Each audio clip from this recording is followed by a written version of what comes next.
Hello, everybody, and welcome back to another episode of the Daily Crypto News. And now, my question of today is: do you guys like Ripple or XRP or both of them? Let me know in the comment section down below what you think about them, and let's get on with the video. So, first of all, a tweet by Joker XRP. He says, "Don't be fooled. This won't be easy. Investing isn't enough. A cliff dive is to come. Effective management and disregard of emotions in this upcoming plunge will see you through. You will be tested. They don't want you to have it. Perceiver, know your investment." Hashtag XRP.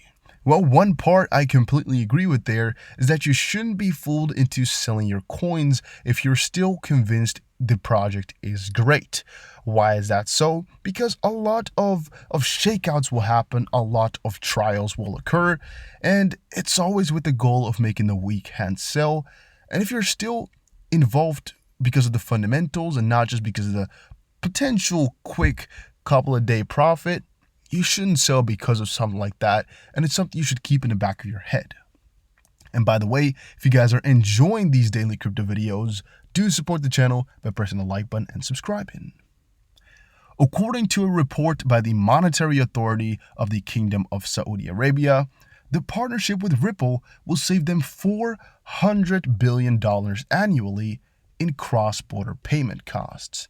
And it's just, this video here is to show you guys, or this article, the severity of the partnerships that are going on here and that they are involved with. I mean, to be honest here, the amount of money is actually really insane. I mean, if we're talking $400 billion, that's a freaking huge amount. Like, they're stating here as well, according to a report by the Monetary Authority of the Kingdom of Saudi Arabia, the partnership with Ripple will save them $400 billion annually in cross-border payment costs. The payment solutions of Ripple have improved access to financial services in Saudi Arabia, and thus my conclusion is this is insane. $400 billion in just 1 year for just one kingdom. Yeah, that's pretty damn big. Now, how much does this involve XRP? Not necessarily anything, to be exact. However, again, we're talking here about moving towards a cashless society, and even though it might be quote-unquote X-current now, there's some chances of some really good implementations in the future, and really this opens up a lot of new doors, as I've explained before to you guys. SAMA, which is again, what does it exactly stand for? It's somewhere in this article. Saudi Monetary Authority, something like that. SAMA recognizes that there is an increase in digital payments around the world. The financial institution states that in China alone, the mobile payment market is worth $5.7 trillion annually and is dominated by Alipay and WeChat Pay. At the same time, the report concludes, according to a survey, that banks still have a central role as issuers of currency and that there's still distrust in crypto. To quote, respondents indicated that they would feel most confident in digital money issued by the domestic monetary authority, and respondents globally expressed a lack of confidence in digital money issued by a tech company. Particularly respondents from advanced economies. And basically one thing I must note from all of this is that there's a big issue right now going on, and that's seen in the banking sector, but really in most other sectors. And that is that you need mutual trust. That's one part. And the second is the need familiarity. And what I mean with that is a lot of these companies, a lot of these governments, or even just normals, and normals I mean just people like you and I who don't really mean that much for, the revolution of the payments and whatnot.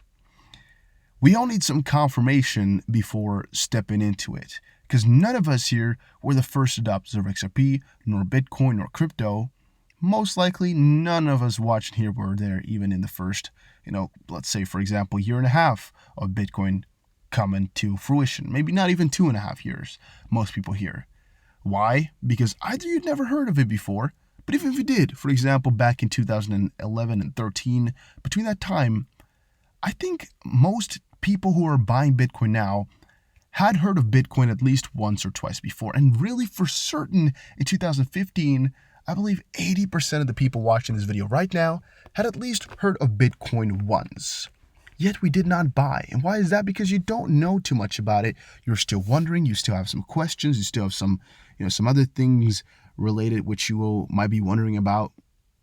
And you also need some confirmation. If a friend told you, hey, I've bought this, it's really good, look what it does, buy some too, and you don't buy, well, that's not necessarily confirmation. That's just you don't trust it, which is the second part of it all, which again, it's either trusting or confirmation of others using it. It's kind of in the same boat, but there's still two different things, because trusting it just means like, okay, maybe not enough people have a connection with it. And again, just relate these bigger problems that Ripple is facing with yourself buying Bitcoin. Maybe it's just not enough people have bought it yet that or maybe it's not secure. Like maybe there's no real central authority back in it, so you don't really know if it's gonna be real, the real thing. How do you know you're buying real Bitcoins? How do you know there's no just one big scam going on? How do you know they're not just doing this for a quick cash grab? How do you know it's not gonna fail? How do you know there's not some bigger guy here trying to manipulate you into something when you buy it, right?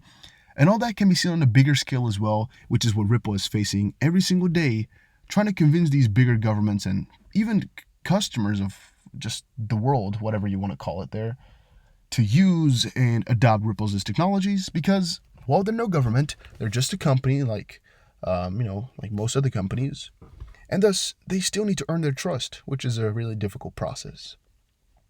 By the way, if you are enjoying these videos, don't forget to press the like button and subscribe. A lot of you guys aren't doing it, but make sure you do that. 321 XRP hold over on Twitter says latest loop RM311 yada yada yada post.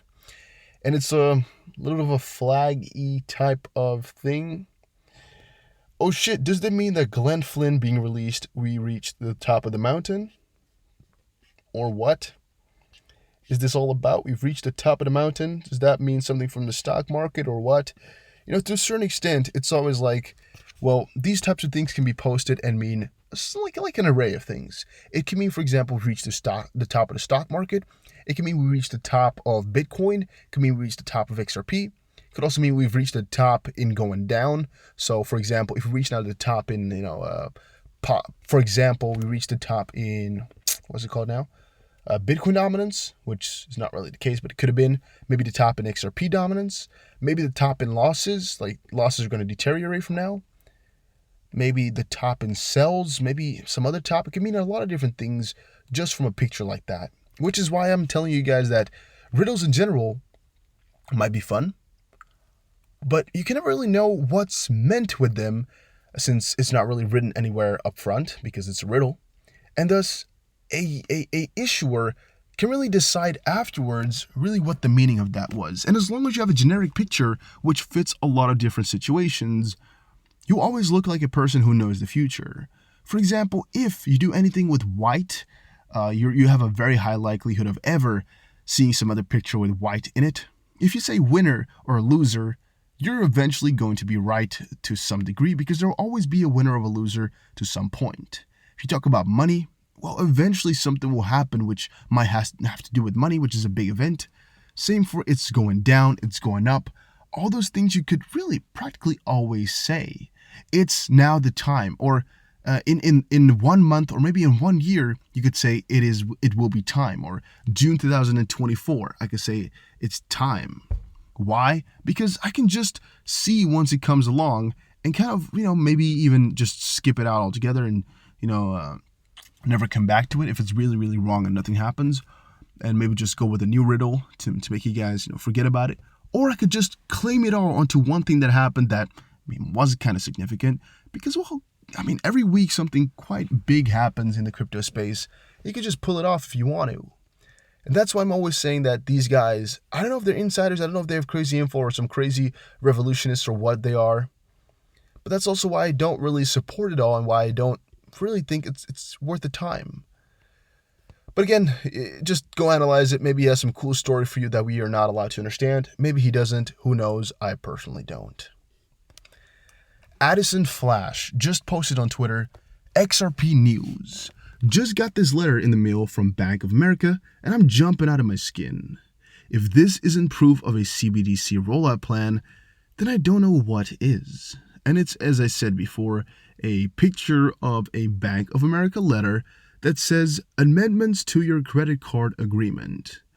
We're making this amendment because of a change in our business practices. Changes to types of transactions. The section titled Types of Transactions has been revised to clarify that cryptocurrency is considered a cash equivalent treated as a cash advance. Paragraph 3E in the definition of cash advance now reads the following: yada yada yada. Cash equivalents are the purchase of foreign currency, money orders, travel checks, including through the use of enabled or unenabled mobile device. So let's see again. Wait, let me actually read it all the way through. Cash equivalents by the purchase of foreign currency, money orders, traveler checks, or the obtained cash, each from a non-financial institution or person-to-person money transfer bets, lottery tickets purchased outside the U.S., casino, gaming chips, cryptocurrency, or bail bonds with your credit card or account number, including through the use of an enabled mobile device. Well, I mean, it's kind of cool and good, but I don't necessarily know exactly why that's proof of the rollout plan. It's just another big hint that they're becoming more accepting towards cryptocurrency. But it could mean either of two things, right? To be completely honest here, it could mean either of two things, or maybe even three things. One part about it is maybe Bank of America wants to support holding cryptocurrency at one point in the future, which could mean quite a lot of things. If they accept it as a currency, it's possible. If they think it's more of a commodity, well, it will most likely not be possible. But yeah, that's one thing that's to think about. Second of all would be the CBDC approach. And third of all would mean, maybe the government and maybe everybody over there, the Fed and whatnot, are becoming more accepting and tolerant of cryptocurrency in general. And thus they have to ease out their rules a little bit. They want to make sure people don't fraud their taxes too much. And thus they got to make everything clear and easy because of this growing interest in Bitcoin and whatnot. Now, also guys, as I've told you guys before, big meeting coming up tomorrow. A Pay ID conference is coming up tomorrow, and you guys write yourself in on this website here. Check it out, whatever you can do for. It's a developer conference, but still, if there's any developer conference going on, you know already that some crazy stuff is about to happen and to entail, because most of the time when things like this happen, that's when the biggest developments come. Developer days are always good for projects, always amazing. And especially when it's Ripple hosting some of these things, I'm always excited to see exactly what they're doing that type of stuff for, because, well, we're talking about moving money. We're talking about being able to work with David Schwartz, which is a very, very, very beautiful, honor on its own. And yeah, we're talking about changing the world through finance, which you will be a part of then by just hopping on, which is, again, really, really kind of crazy and unimaginable for a lot of people. But yeah, it's possible, changing the world with smaller steps just through these things. If you're a developer and you have a job in that, make sure you apply to the conference and just join it. Let me know what's happening. Let me know what's going on. I'm going to just, hop in too, see if I can. Maybe because I'm an executive of a company, or, I'm working in business development. Maybe I can go for that, or even just something else. Could go for it and try to see if I can enter the conference. Just listen in, maybe as media. Maybe I can get myself something like that. I don't know, but I'm going to try. I'll update you guys tomorrow if I know something more. But guys, as I said in my previous video as well, it's freaking 29 degrees outside right now. It's hot as can be. And I'll end the video right here, just so we don't leave you guys on a roll for too long. Thank you all for watching. Don't forget to press the like button and subscribe. I'll see you guys again in another crypto video. Take care, everybody. Have a very, very nice day.